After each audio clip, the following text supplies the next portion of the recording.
How on earth are you supposed to stop this? Just grabbed. Now on the run, trying to go the distance. Oh my He God. got there. Oh my God. Incredible. Yeah, let's just rewind that for a second.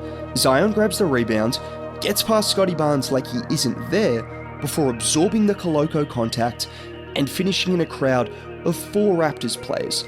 4 of them. The crazy thing is, that's not the first time he's done that. It's not even the first time in the last week he's made a play like that.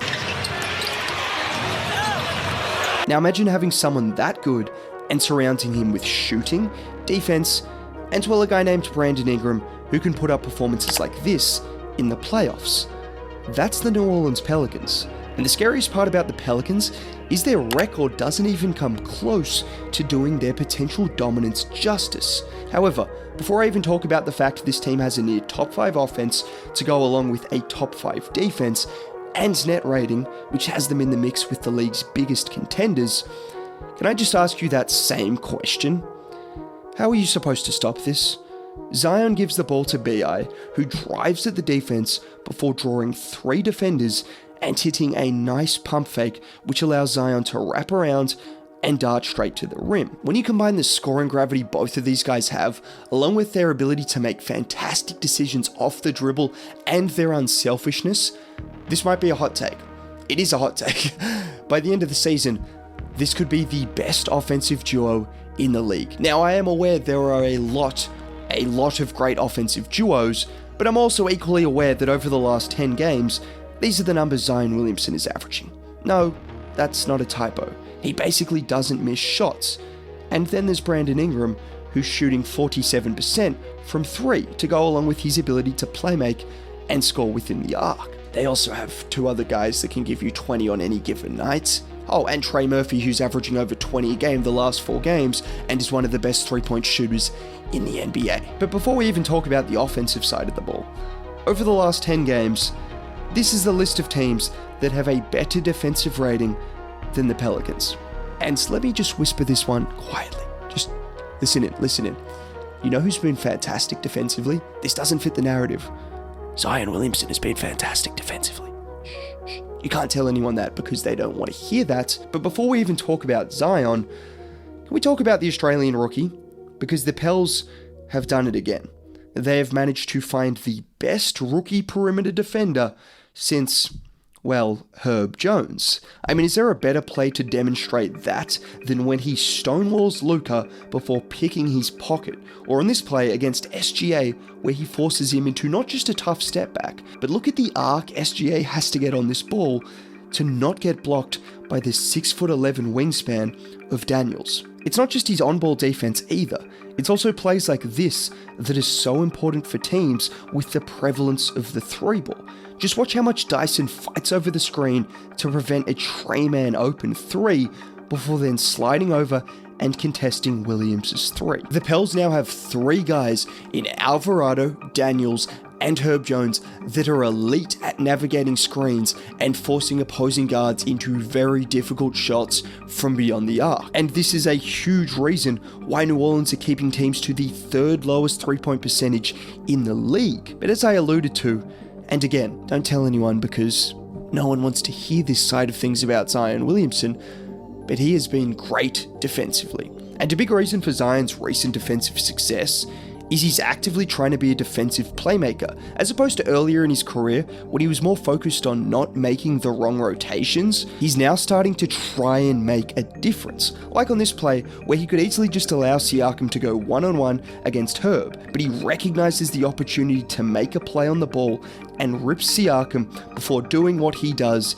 in transition, or a very similar play against Jakob Poeltl, where Zion helps off the non-shooter in Sohan to rip Poeltl before, well, catching a body. I mean, how do you stop that? In addition to the defensive playmaking he's shown, he's just flat out moving so much better on defense, with him showing an ability to stick with guards on plays, and then of course being strong enough to not get bullied by the bigger wings or even bigs when he's required to man the 4s and 5s. It's just been great to see. I also think Jonas deserves some credit defensively as well, because although he is limited and has struggled in certain matchups, leading to Larry Nance often closing, he still does a pretty good job at altering shots and of course securing the rebounds, not to mention how good he's been offensively in some of the games. And we just might as well talk about the offense. I don't even know where you start. You could talk about Jonas, you could talk about the dynamic duo. I mean, you could talk about CJ, which I don't really want to do, but let's first talk about Trigger Trey. I mean, if I'm being completely honest, I did know he was going to be good and a perfect fit for this team, but for the people not paying enough attention, Trey Murphy is putting himself in conversations with some very serious shooters when it comes to volume, percentage, and range. Can we talk about Trey Murphy's three-point shooting range? Because it doesn't get talked about enough. He can pull from 30 feet. Watch this play in transition from someone who was 6'10".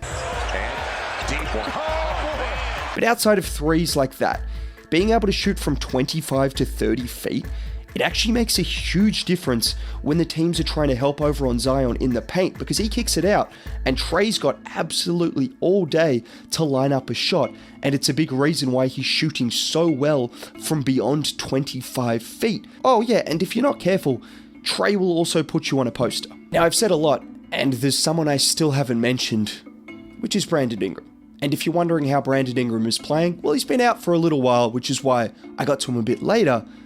But he's shooting absolutely lights out and playing with a level of patience and control that seems to continue to improve. Don't let the numbers fool you.